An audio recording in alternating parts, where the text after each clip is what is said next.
할렐루야. 미국에서 남북 전쟁이 한참일 때 있었던 일입니다.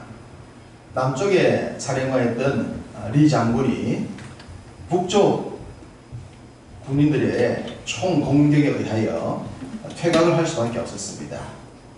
남쪽은 퇴각을 하면서 내려가다가 포토맥 강이라는 곳에 이르게 됩니다. 그 강을 건너서 남쪽으로 넘어가게 되죠. 그런데 리 장군이 그런 퇴각 군인이 포토맥이라는 강에 왔을 때에 며칠 동안 내렸던 폭우에 의해서 강이 불어나버린 겁니다. 강을 건너갈 수가 없었습니다. 앞에는 넘치거리는 강이 있었고 뒤에는 추격해오는 북군의 군인이 있었습니다. 리 장군이 할 수 있는 것은 두 가지였습니다. 항복하느냐 패하느냐. 리 장군에게 있는 선택은 그거밖에 없었습니다. 그때 이런 정황을 급히 백악관에 전달했고 링컨 대통령은 즉시 공격해서 리 장군을 제압을 하라라고 했습니다. 당시 북쪽의 총사령관은 미드 장군이었는데 그 미드 장군이 작전회의를 열어서 시간을 계속 연장을 시켰습니다. 총 공격을 하면 되는데 공격을 하지 아니하고 작전회의만 길게 했습니다. 그리고 또 이런저런 이유를 갖다 붙여서 공격을 하지 않았습니다. 그러는 사이 이 포토맥 흐르던 강물이 줄기 시작했고 결국 리 장군이 그런 남쪽의 군인들은 강을 넘어서 건너편으로 도주를 하고 말았습니다. 북쪽이 큰 승리를 할 수 있는 절대절명의 기회에 미드 장군의 연기에 의해서 전쟁이 더 연장이 되고 만결과를 가져왔죠. 이런 소식이 링컨 대통령에게 전달되었습니다. 링컨 대통령은 굉장히 화가 났죠. 명령을 내렸는데 왜 공격을 하지 않았냐고. 그래서 화가 난 대통령이 미드 장군에게 한 통의 편지를 썼습니다. 그 편지 내용이 이렇습니다. 친애하는 미드 장군, 나는 이번에 놓친 남군의 탈출이 가져올 불행한 사태에 대해 장군이 올바른 인식을 하고 있었다고 믿기 어렵군요. 적은 바로 우리의 눈앞에 있었으며 장군이 재빨리 그들을 공격했더라면 틀림없이 전쟁은 끝이 났을 것이요. 그러나 이제는 그런 희망이 모두 사라져 버렸고 오히려 전쟁은 무한정 길어질 상황에 처해 버렸어. 장군이 포위망에 갇힌 적조차 공격할 수 없다면 어떻게 포토맥 강을 넘어 남군을 공격할 일이 가능하겠어? 앞으로도 장군이 승리할 수 있을 것이라고 기대하는 것은 마치 기적을 바라는 일이며 사실 이제는 그런 기적도 바라지 않소. 장군은 하늘이 내려준 황금 같은 기회를 놓쳤으며 그로 인해 나는 여기서 끝없는 고통에 빠지게 되었어. 자, 이 편지를 링컨이 미드 장군에게 보냈을 때 미드 장군이 이 편지를 받고 마음이 어땠을까요? 굴욕적이지 않았겠습니까? 그런데 미드 장군은 이 편지를 받지 않았습니다. 왜냐하면 링컨이 편지를 보내지 않았기 때문입니다. 나중에 링컨이 죽고 난 뒤에 링컨의 유품에서 이 편지가 발견이 되었습니다. 왜 링컨이 편지를 보내지 않았을까요? 분명 미드 장군의 이 결정적 미션은 나라 전체에 큰 영향을 주는 사실입니다. 화가 났을 것이고 대통령으로서 얼마든지 화를 낼 수 있었고 그를 보직 해임시킬 수도 있었을 것입니다. 얼마든지 여러 가지 조치를 취할 수 있었겠지만 아마 링컨은 미드 장군을 이해를 했을 것이라 라고 후대의 사람들은 전합니다. 아군의 군인들의 어떤 그 피해가 있어서 대대적인 공격하기에 어려운 문제가 있어서일지 아니면 배후에 최후의 배수전을 치고 적들이 싸우게 된다면 아군의 피해가 더 커질 수 있다고 하는 것을 이 장군이 염려를 해서 전쟁을 좀 미룬 것이 아닌가. 여러 가지 추측이 가능한데 링컨 대통령은 그 당시 공격을 하지 않았을 만한 이유가 미드 장군에게 있었을 것이다 라고 생각했고 그를 이해를 해줬다는 겁니다. 그래서 그가 화는 났지만 그 화가 난 것을 편지에 다 쏟아놓고 그 편지를 서랍에 넣어뒀다는 겁니다. 보통 사람 같으면 그런 상황에서 참기가 어려울 겁니다. 그리고 그에게는 대통령이라는 권한이 있지 않습니까? 얼마든지 화를 낼 수 있고 그 사람을 징계할 수 있었지만 그러지 않았다. 그 대통령의 대통령직에 대한 대통령직을 어떻게 사용하는 것이 당장의 문제뿐만 아니라 큰 그림으로 볼 때 훗날 도움을 줄 것인가 라고 하는 것들을 생각하게 하는 부분입니다. 왕, 대통령 이런 자리는 사실 절대 권력자입니다. 21세기 민주주의 시대를 살아가는 지금도 대통령의 권한을 함부로 공격하지 못합니다. 아무리 백성들이 이런저런 말을 해도 대통령이 결정해서 추진하는 일들이 지금도 많이 이루어집니다. 그런데 시대를 거꾸로 돌려보면 과거의 시간으로 갈수록 대통령의 권한이나 왕의 권한은 절대 권력이라 해도 과언이 아닙니다. 그 절대 권력을 쥐고 있는 사람이 자신의 뜻을 따르지 아니하고 또 누가 보더라도 순리적으로 있어야 될 그 상황에 처했을 때 그에 순응하지 않는 자에 대하여 링컨처럼 행동하기란 쉽지가 않습니다. 그런 면에 있어서 링컨이라는 사람이 가지고 있었던 대통령에 대한 그 직을 어떻게 사용했는지를 보게 되는 거예요. 하나님이 우리에게 주신 여러 가지 것들 가운데 하나가 뭐냐면 왕직이라고 하셨습니다.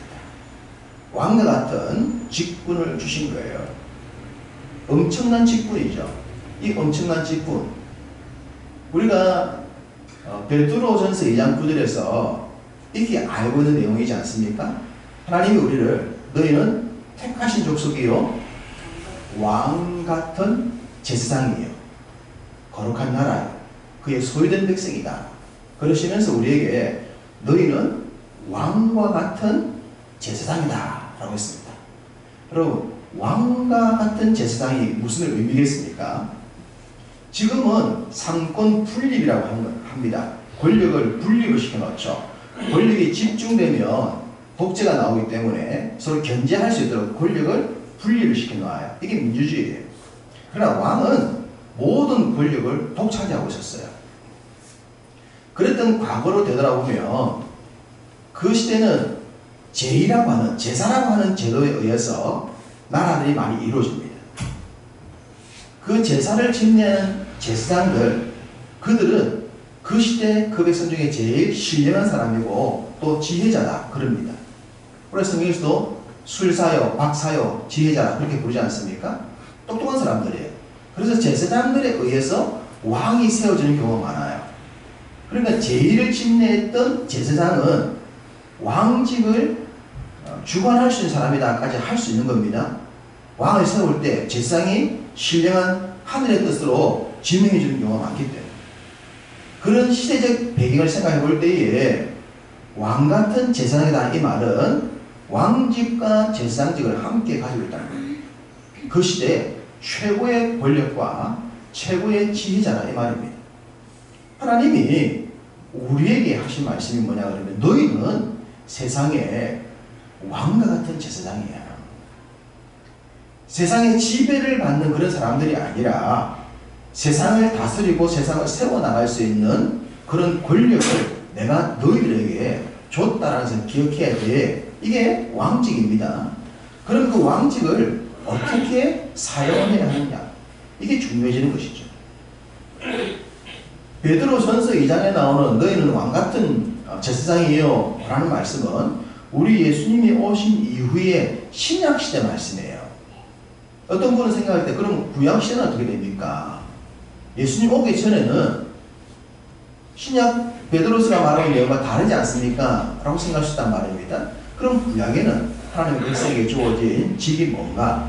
그 직을 보여주고 있는 것이 오늘 본문입니다. 자, 오늘 본문 창세기 2장 중에 19절 말씀을 창세기 2장 19절 말씀을 함께 읽겠습니다. 여호와 하나님이 흙으로 각종 들짐승과 공중에 각종 새를 지으시고 아담이 무엇이라고 부르나 보시려고 그것들을 그에게로 이끌어 가시니 아담이 각 생물을 부르는 것이 곧 그 이름이 되었더라. 아멘. 자, 아담에게 주신 큰 역할 중에 하나가 이름을 지어준 거예요. 각종 짐승과 새들의 이름을 지어주는 것이었습니다. 자, 여러분의 이름은 누가 지었습니까? 부모님이 지었습니까? 자, 여러분 자녀들의 이름은 누가 지었습니까? 여러분이 지었습니까? 대부분 교회 다니는 분들은 다 부모님이 짓습니다. 그런데 교회 다니는 분들 중에도 철학관 가서 이름을 짓는 분이 있습니다. 왜 철학관 가서 이름을 지을까요? 철학관 가는 이유가 뭡니까? 철학관에서 지어주는 이름이 더 좋다. 그 사람이 지어주는 이름이 이 아이의 삶에 더 좋을 것이다. 그 이름대로 이 아이가 될 것이다. 라는 생각 때문에 철학관에 가서 이름을 짓는 거예요. 근데 세상에 있는 불신자들은 많은 경우 아이들 이름을 철학관을 가거나 누군가 이런 사람에게 이름을 지어달라고 하는 거예요. 그 이유는 내가 짓는 것보다 철학관에서 지어준 이름이 더 좋다. 이 말은 철학관의 그 철학사 이런 사람들이 훨씬 더 나보다는 더 신뢰할 수 있는 사람이다. 이 증거이지 않습니까? 자기가 믿을만 하기 때문에 그 믿을만한 존재에게 이름을 지어달라고 하는 거예요. 그리고 그 이름대로 될 것이라고 믿는 거죠. 생각하는 거죠. 이름을 짓는다고 말하는 것은 그 삶의 정체성을 말하는 거거든요. 그 이름을 지어주는 존재는 신령한 존재라고 하는 거예요. 그래서 사람들은 자기가 짓기보다는 돈을 들여서도 철학관 가서 아이의 이름을 짓거나 철학관 가서 사람의 이름을 바꾸는, 본인이 이름을 바꾸는 것이 아니라 철학관 가서 이름을 바꿔요. 그것은 철학관을 믿는다는 겁니다. 이름을 지어주는 존재를 믿는다는 거죠. 그 사람이 적어도 이름을 짓거나 이름과 연관되어서 인생에 이루어지는 삶에 대해서는 나보다 더 낫다 라고 믿으니까 그 철학관을 찾아가고 돈을 주고 믿는 겁니다. 자, 그런 배경을 생각해 본다면 지금 아담이 각 짐승의 이름을 지어주고 있어요. 짐승들의 이름과 새들의 이름을 다 짓고 있는 겁니다. 굉장히 놀라운 겁니다. 먼저 우리 하나 생각할 수 있는 것은 이 아담이라는 사람이 굉장히 똑똑한 사람이다. 여러분, 이름 짓기가 쉬워요? 이름 짓는 거 쉽지가 않아요. 자기 아이들 태어나서 한둘 이름 짓는 것도 쉬운 게 아닙니다. 그런데 그 수많은 짐승들과 각종 새들을 보자마자 아담이 탁탁탁탁 이름 짓는 거 쉽겠습니까? 아담의 머리가 얼마나 똑똑한 사람이었는가 하는 걸 충분히 알 수 있겠죠. 그래서 우리 남자 성도 여러분, 우리는 아담의 혈통을 이어받은 분들입니다. 그러니까 여러분 머리가 다 좋으신 분들이에요. 아담의 DNA를 받으신 분들이기 때문에 남성분들이요 자신들의 머리를 믿으시기를 바랍니다. 나는 머리가 안 좋아가지고 그거 아니에요. 아담의 DNA를 받고 났어요. 아담이 얼마나 똑똑한 사람인지 몰라요. 그 수많은 짐승들과 새들을 보자마자 모양새와 특징에 따라서, 자, 아담이 지을 때 이름을 지어주는데 자기가 이름을 지어주고 난 뒤에 나중에 쟤 뭐였지? 자, 뭐더라? 이러면 됩니까? 안 됩니까? 여러분 자식들한테 이름을 지어주고 난 뒤에 네가 예림이가 여운이가, 네가 예준이가 여운이가 헷갈리면 안 되지 않습니까? 이름을 보면 알아야 되죠. 그래서 이름의 특징, 그 짐승의 특징을 보고 이름을 지어줬다. 아담이 자기가 기억하기 쉽도록 그렇게 이름을 지어준 거예요. 이 말은 자기가 관리하기 쉽도록입니다. 하나님이 아담에게 맡기셨어요. 세상을 다스리도록. 그리고 네가 다스리기 쉽도록 이름을 지어줘라. 그러니까 아담이 내가 이것들을 잘 다스리려면 잘 기억을 해야 되고 그러기 위해서는 잘 불러야 되니까 얘의 이름은 이렇게 짓자 해서 그 특징에 맞춰서 다 이름을 지어줬다 이 말입니다. 이게 바로 왕권인 거예요. 그들을 다스리게 한 거죠. 그들을 다스리도록 이름까지 지어준 거예요.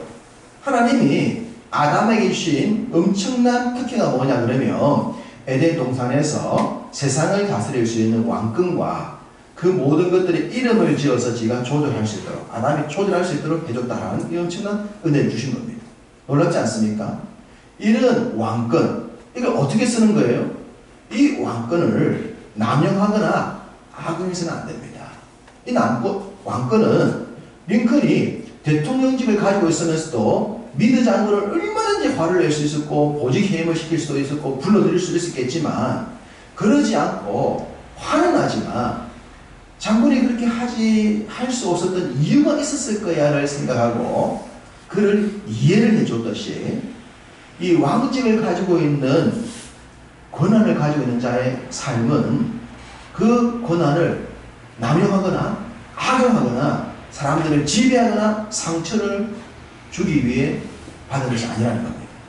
세상은 왕직이나 대통령직이나 절대 권력을 주게 되면 이걸 악용합니다. 그래서 세상은 왕직을 가지고 제국주의를 만들었어요. 정복하는 세상을 만들었어요. 약육 강식의 세상을 만든 것은 왕직에서 나옵니다. 그러나 하나님은 우리에게 왕직을 주면서 너희가 그 왕직을 가지고 사람들을 지배하거나 사람들을 굴복시키지 말라는 겁니다. 그것이 아니라 새들의 짐승들의 이름을 짓고 그것들을 너에게 맡겼으니 네가 그걸 더 잘 다스리기 위해서 사용하라고 주신 것이란 말이에요. 그러니 우리가 가지고 있는 이 왕직 이것은 내 삶의 환경에서 가정에서 부부관계에서 부모와 자녀와의 관계에서 이 왕직이 하나님이 위임해 주신 그 뜻에 합당하게 쓰여야 하는 것입니다. 그렇지 않는다면 이 왕직은 결국 남용이 되고 왕직이 남용되면 나오는 것은 그 왕 앞에 약자들은 전부 다 굴복을 해야 되는 것이고 지배를 받게 되는 겁니다. 불행한 세상이 되고 가는 거예요. 그것이 아닌 것을 보여줬고 그것이 아니라는 것을 잘 알고 실천했던 사람들이 믿음의 사람들입니다. 우리가 링컨도 믿음이 좋은 성경의 사람이라는 걸 잘 알고 있지 않습니까? 하나님 말씀을 가지고 성실하게 나라의 직무를 수행했고 대통령이 되어서조차도 그 권한을 남용하지 않았던 그런 한 단면을 링컨이 보여주듯 우리도 우리에게 부여하신 이 왕권을 가지고 나와 함께하는 모든 주변의 사람, 특별히 나보다 더 못하거나 나에게 실수하거나 나에게 피해를 준 사람들조차도 이 왕권으로서 품을 수 있는 그들을 이끌어갈 수 있는 그러한 자리로 나아가야 할 것입니다. 또 하나를 볼 수 있는 건 20절입니다. 20절 말씀을 합독합니다. 아담이 모든 가축과 공중어리 새와 들의 모든 짐승에게 이름을 주리라. 아담이 돕는 배필이 없으므로 돕는 배필이 없다. 하와에게 주신 말씀이죠.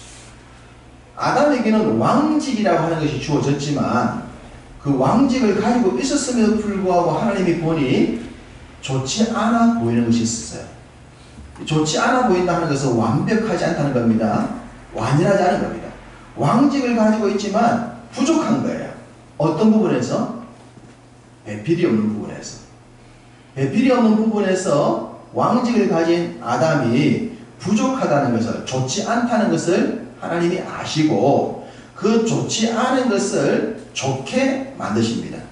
완전하지 않은 것, 이것을 완전하게 만드십니다. 그래서 만들어주신 것이 배필이었어요. 아내를 만들어준 겁니다. 그가 하와입니다. 하와, 아내를 만들어 줬더니 아담이 하와와 함께함으로 인하여서 좋지 않아 보이는 것이 좋게 보였고 온전하지 않았던 것이 온전하게 되었다. 그래서 완전체가 된 겁니다. 둘이 함께함으로 말미암아 그 왕직조차도 완전케 됐다라고 하는 것이 도움의 배필이 있음으로 인해서 가능해졌다고 하는 것이죠.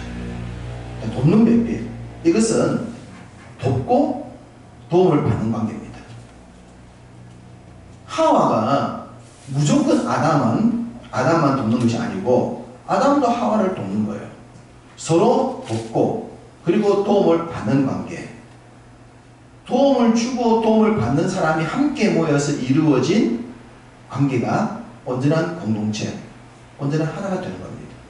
그리고 돕고 도와주는 사람이 함께 하는 것, 소위 연합입니다.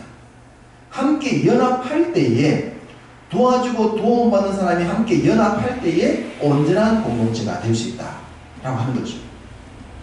우리는 도움을 받지 않고 살아갈 수 있는 존재가 아닙니다. 우리는 누군가로부터 도움을 받아야 됩니다. 또 우리는 누군가에게 도움을 줄 수가 있습니다. 그러니 도움을 주는 것을 자랑할 필요도 없고 도움받는 것을 비굴해할 필요도 없어요. 왜냐하면 다 똑같기 때문입니다. 우리는 필생적으로 도움을 주고 도움을 받는 존재이기 때문입니다. 그렇기 때문에 어떤 것이라도 도와준다고 티낼 필요 없고 도움받는다고 비굴할 필요가 없다. 내가 도움받을 때는 필요해서 도움받으니 도움을 받고 그러면서 나도 나중에 도와주는 사람이 될 거야. 그런 생각으로 사는 거죠. 그리고 기회가 되면 돕는 자로 사는 겁니다. 또 도와주다 보면 또 도움을 받아야 될 필요가 있을 때는 또 도움 받는 거예요. 도와주고 도움받는 관계. 연합하여 이루어진 하나의 온전한 공동체. 이게 아담과 하와였고 그것이 바로 왕직으로서 연합된 아담과 하와의 모습이 되는 겁니다. 이게 중요한 단어가 연합이라는 단어입니다. 여러분, 연합이라는 단어와 통합이라는 단어가 어떤 차이가 있을까요? 연합과 통합. 같아 보입니까? 틀려 보입니까? 자, 야당 뭘 하자 그럽니까? 통합을 하자 그럽니다. 야당 통합하자. 그러면 국민의힘과 국민의당이 통합을 해요. 자, 통합을 하면 무슨 당이 됩니까? 새로운 당이 나와야 돼요. 통합을 시켜놓고 국민의당 하면 됩니까? 이건 뭐예요? 통합이 아니고 국민의당이 국민의힘으로 편입돼 버리는 거죠. 그건 통합이 될 수 없어요. 통합은 하나가 만들어서 새롭게 만들어져야 되는 겁니다. 이쪽으로 들어가는 것이 아니라 이것도 없어지고 이것도 없어져서 새롭게 만드는 게 통합이에요. 그죠? 그러면 연합은 뭡니까? 우리가 통합하지 말고 이번에 선거에 우리가 연합하자. 이 말은 국민의힘과 국민의당이 각자 살아있는데 함께 뜻을 모으는 걸 말하는 겁니다. 연합은 각자가 살아있는 거예요. 통합은 각자가 없어지면서 뭉쳐서 새롭게 만들어지는 것이라면 연합은 각자가 살아있는 관계예요. 하나님이 아담과 하와를 하나로 만들었는데 연합하게 하셨을까요? 통합하게 했을까요? 아담과 하와가 각자가 살아있잖아요. 각자의 존재가 살아있는 겁니다. 아담의 역할, 남편의 역할, 여자의 역할, 하와의 역할. 있으면서 가정을 이루고 그리고 왕직으로서 다스리는 역할을 하는 겁니다. 연합하여서. 자, 로마서 8장 28절에 우리가 잘 알고 있는 내용입니다. 우리가 알거니와 하나님을 사랑하는 자, 곧 그 뜻대로 부르심을 입은 자들에게는 모든 것이 합력하여 선을 이룬다. 했지 않습니까? 합력입니다. 합력. 이 말은 무슨 말입니까? 각자를 다 모아서 각자 우리와 함께 주님의 은혜가 더해지고 우리가 더해서 하나의 공동체를 이루는 관계를 말하는 겁니다. 각자가 사라지는 게 아니에요. 우리의 믿음 생활에서 나 자신이 없어지는 것이 아닙니다. 각자가 다 살아있으면서도 그들이 함께 모여서 그 왕직으로서 연합하고 그 왕직으로서 다스리고 지배하는 삶을 살 수 있는 것. 이것이 하나님께서 아담과 하와에게 에덴 동산에서 처음부터 주시던 축복인 겁니다. 그리고 이 연합이라고 하는 것을 하나님이 먼저 보여주셨어요. 인생들에게. 당신들이 존재하는 모습 그대로. 그게 뭡니까? 삼위일체잖아요. 삼위일체 하나님은 세 분의 하나님이 계세요. 세 분의 하나님이 계신데 그분이 또 한 분이래요. 한 분이 돼서 세 분이 없어지는 것이 아니라 그분은 삼위가 계시면서도 그 삼위가 또 하나로 계시는 연합의 가장 멋진 모델이 삼위일체 하나님이지 않습니까? 그 삼위 하나님께서 당신이 만드신 에덴 동산의 아담과 하와도 남자와 여자이지만 돕고 돕는 관계로서 연합하도록 했고 그 연합된 관계에서 그들에게 부여하신 것이 왕직이라. 왕의 직분으로 다스려라. 세상은 그 왕직만 있으면 싸우려고 그러고 빼앗으려고 그러고 지배하려고 그러고 올라서려고 그럽니다. 1인 천하를 만들고 싶어 하지 않습니까? 모두 꿇어. 뇌물을 꾸는 거야. 이게 세상의 왕직에 올라와 있는 사람의 특징이라면 믿음의 사람들에게 주어진 왕직은 연합하여 함께 가는 겁니다. 그 연합 속에는 나보다 못한 사람, 부족한 사람, 문제 있는 사람, 그런 사람을 다 품고가는 거예요. 이게 연합이에요. 세상은 강자 원리지 않습니까? 히틀러나 제국주의 했던 사람들이 몸이 안 좋거나 민족적으로 열등한 민족들을 없애려고 했죠. 열등 민족 없앴고 우등한 민족 만들려고 했지 않습니까? DNA적으로 좋은 민족들 만들겠다 이런 생각을 가지면서 열등 민족을 없애겠다 했던 그런 시대가 제국주의 시대였어요. 그럼 하나님께서 말씀하신 거 아니에요. 그 열등해 보이고 부족해 보이고 못나 보이는 사람도 함께 연합해서 그들이 잘 살 수 있도록 만들어줘야 되는 것이 그것이 우리에게 주어진 왕직이라고 하는 겁니다. 하나님이 우리에게 왕직으로 연합하라 라는 축복을 창세기에서부터 신약 말씀까지 다 통틀어도 동일하게 주셨다는 보게 됩니다. 그러면 우리가 이 왕직으로 내가 있는 곳 가장 먼저 우리 가정, 그 가정에서 내가 왕직으로 연합하여 가정을 행복하게 만들어 가야 하는 겁니다. 가정을 지배하려 해서도 안 되고 가정의 사람들에게 상처를 줘서도 안 되고 일방적으로 가서도 안 됩니다. 왕직은 그러고 주신 것이 아니기 때문입니다. 직장에서든 우리의 공동체에서든 어디서든지 하나님이 만나게 하는 그 모든 곳에서 왕직을 주셨고 연합하여서 함께 행복하게 만들라 하셨다는 사실들을 기억하고 살아갈 때 우리의 삶에 만나는 모든 사람들에게 행복을 전할 수 있게 될 줄로 믿습니다. 그리고 그것이 곧 전도이지 않겠습니까? 그 그룹 속에 사람들이 그 놀라운 은혜를 경험하면서 그 속에서 하나님 나라를 보게 될 것이고 하나님 나라로 또 연합하게 될 것입니다. 하나님 나라가 지상에서 그렇게 세워져 나가게 되지 않겠습니까? 그것은 하나님께서 우리에게 맡겼습니다. 왕직으로 연합하여 세워나가야 될 하나님의 나라. 그 일을 위해서 우리 모두가 부름받은 사실을 기억하시면서 여러분의 삶의 현장에서 하나님이 원하시는 왕직으로 연합하여 하나님 나라를 멋지고 아름답고 신실하게 세워나가시는 여러분 다 되시기를 주님의 이름으로 축복합니다. 아멘.